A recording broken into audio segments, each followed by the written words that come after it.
Okay, last video we introduced randomized algorithms. We saw an example of unequal.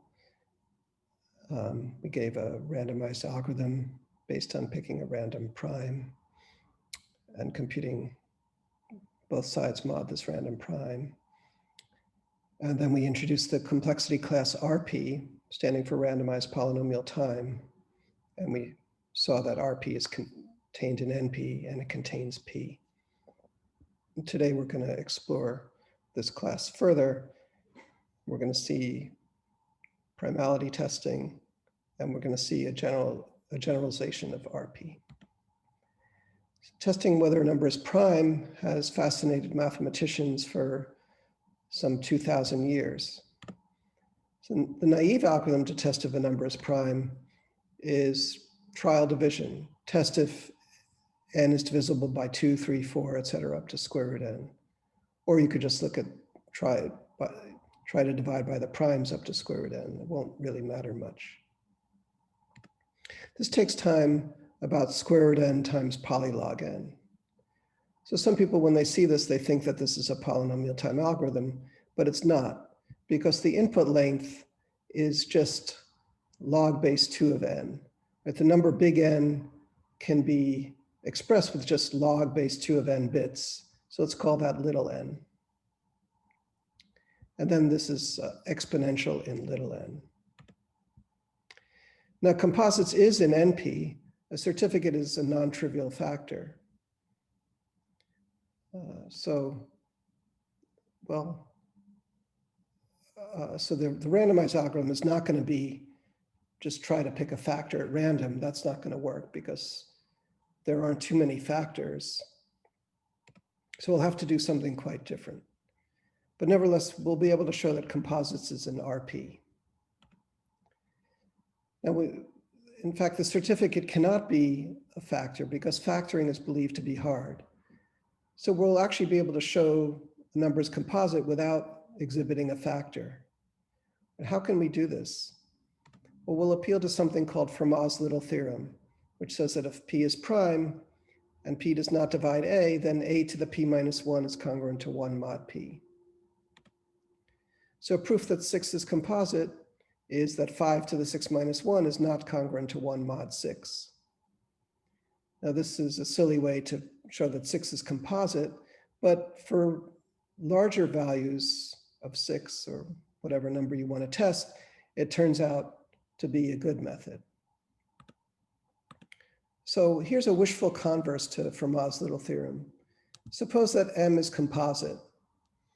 Then for at least half of the A's between 1 and m minus 1, A to the m minus 1 is not congruent to 1 mod m. Right? If m is prime, this holds for all A. But if m is composite, we hope that it holds for, if m is prime, it's congruent to 1 for all A. If m is composite, we hope that it's congruent to 1 for at most half A. And if true, we could just test this for a random A between 1 and m minus 1. And from group theory, we might hope that this holds because the size of a proper subgroup is in most the size of the group over 2. If you don't know group theory, just ignore this sentence. But this is false for m equals 561. In fact, there's a whole group of numbers called Carmichael numbers for which this doesn't hold. But Solovay and Strassen proved something that's just as good for our purpose, pretty much. They showed that if m is composite, then for at least half of the A between 1 and m minus 1, if we raise A to the m minus 1 over 2, we don't get something called the Jacobi symbol of A mod m, of A and m modulo m. For comparison, if P is prime, then for all A, this holds. And here again, this is the Jacobi symbol. It's not too important what it is, just that it's polynomial time computable. So if we choose A randomly, we can distinguish the case whether m is prime, in which case this equality always holds, versus when m is composite, in which case this is going to be unequal for at least half of the values. So if we choose a random A, this shows that composites is in RP.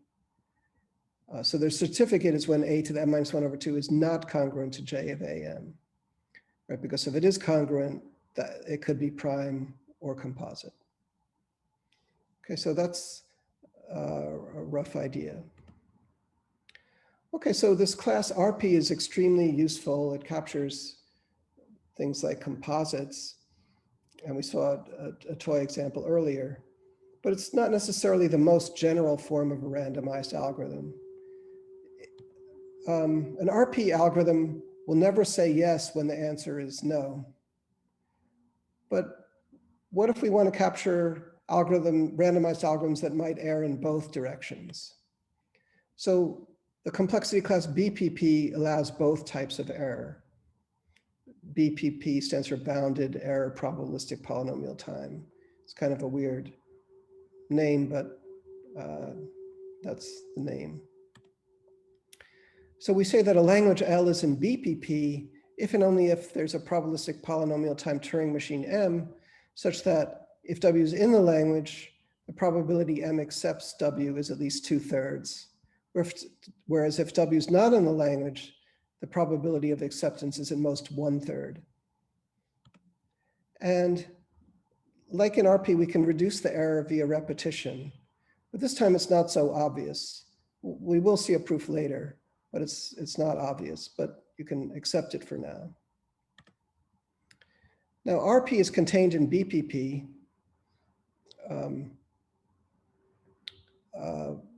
Right, we saw an RP algorithm accepts with probability at least 1/2. If we repeat it twice, it accepts with probability at least 3/4. But it's unclear if BPP is contained in NP. There's no obvious certificate here.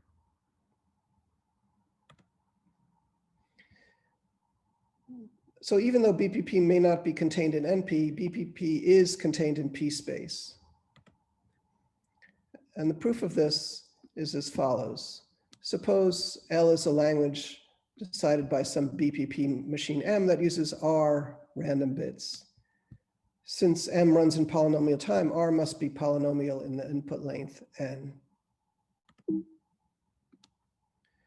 So it's convenient to think of M as having two inputs, the real input W and the random bits Y that it uses. So Y being an R bit string, because we said it uses R random bits. So here's a P-space algorithm for the language L. On input W, we're going to run this machine MW on MWY 2 to the R times, once for each different R bit string Y. Right? We can't choose this Y randomly, which we'd like to do because we don't have random bits now, but we'll just cycle over all possible choices of Y. There are 2 to the R of them. And we'll reuse space between runs, and we'll just keep a track of the total count. We'll call it count, which is the number of Y causing acceptance.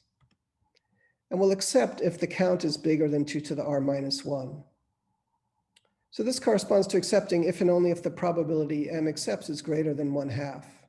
Since the probability that M accepts is exactly equal to the count divided by 2 to the R, that is the number of accepting strings divided by the total number of strings.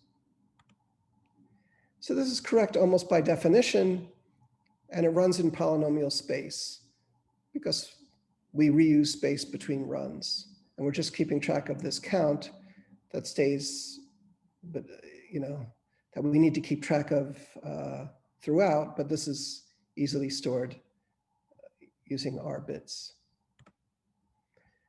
So as a corollary, since BPP is contained in P space and P space is contained in exponential time, BPP is contained in exponential time. Okay, so BPP is not too powerful. Now let's see error reduction for BPP. So we can reduce the error to be exponentially small. And we do it in the natural way. We'll repeat the algorithm a bunch of times and take the majority vote. We'll break ties arbitrarily, that won't matter. it's convenient for the proof to say we'll run it 2k times rather than k. You'll see why in a minute. So let's suppose the original probability of error is p, which is at most 1/3. Right, so this could be, we have a yes instance and the probability that the algorithm outputs no is at most 1/3, or vice versa. We have a no instance, the probability that it outputs yes is at most 1/3. The definition of BPP is symmetric in this way. So the probability that I of the 2k runs, right, we're running it 2k times, the probability that I of the 2k runs given error is exactly the number of possible ways to pick which of the I runs given error. That is 2k choose I, times the probability that these I choices give an error, that's p to the I, times the probability that the other choices do not give an error, that's 1 minus p to the 2k minus I.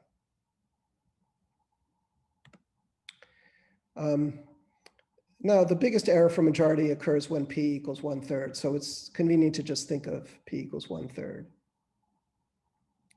Okay, so now let's use this, and we could see that the probability that the majority of 2k runs error is at most the following. So bear with me, this is a lot of equations. But this is at most, well, we'll sum up I equals k to 2k. So this is the probability, we're interested in the probability of I errors. So we'll get an error if the number of errors I is between k and 2k. And we've already seen that the probability that an error occurs is 2k choose I times 1/3 to the I times 2/3 to the 2k minus I. Well, I claim that this, well, we can upper bound this quantity as follows, right? 1/3 to the I, 2/3 to the 2k minus I. Well, this is largest when I equals k, right? Because if as I gets larger, we have more 1/3s and fewer 2/3s. So this product is largest when I equals k. That's what this bottom line says. 1/3 to the I, 2/3 to the 2k minus I is at most 1/3 to the k, 2/3 to the k. So that's where we get this second term here. And the first term here, we can now pull out the sum of all these binomial coefficients. Well, the sum of these binomial coefficients is at most the sum of all the binomial coefficients. And that's exactly equal to 2 to the 2k.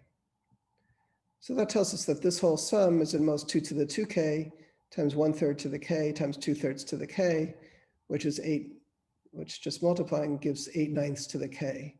So this is exponentially small in k. Okay, and that's the whole proof. Okay, there's something called Churoff bounds, which if you believe Churoff bounds, they give you the result as a corollary. So these are more general tail bounds. There are various forms. Let me just state one of them. We'll let y be the sum of xi, where xi are random variables taking values in the range 0, 1, and the xi are independent random variables. And let mu equal the expectation of y, which by linearity of expectation is the sum of the expectation of xi. Then the probability that y differs from its expectation by at least epsilon mu is at most 2e to the minus some constant times mu, where this constant depends only on epsilon. Okay, so the error, so the chance that you deviate from your expectation by some constant fraction of the expectation is exponentially small in that constant, is exponentially small in the expectation. So in our setting, we could set xi equal to 1 if there's an error in the ith run and 0 otherwise. So the expectation of xi is just the probability of an error, which is p, which we said was at most 1/3. So the expectation of y is equal to 2kp, which is at most 2k over 3. And we can take epsilon equal to 1/2 because, oops. We could take epsilon equal to 1/2 because half of 2k over 3 is k over 3. And there will only be an error if y differs from its expectation by k over 3. And that corresponds to epsilon equal to 1/2. So this tells us that the probability is exponentially small in 2k over 3, which is exponentially small in k. Okay, so summarizing, comparing RP and BPP, RP is one-sided error, and P is contained in RP, which is contained in NP. BPP is two-sided error, and BPP contains RP that's contained in P space, and hence exponential time. And the error can be made exponentially small. So it's natural to ask, is RP or BPP closer to P or closer to exponential time? And this is what we'll explore in the next video. Okay. All right, so this is a fundamental question that we'll look at closer next time.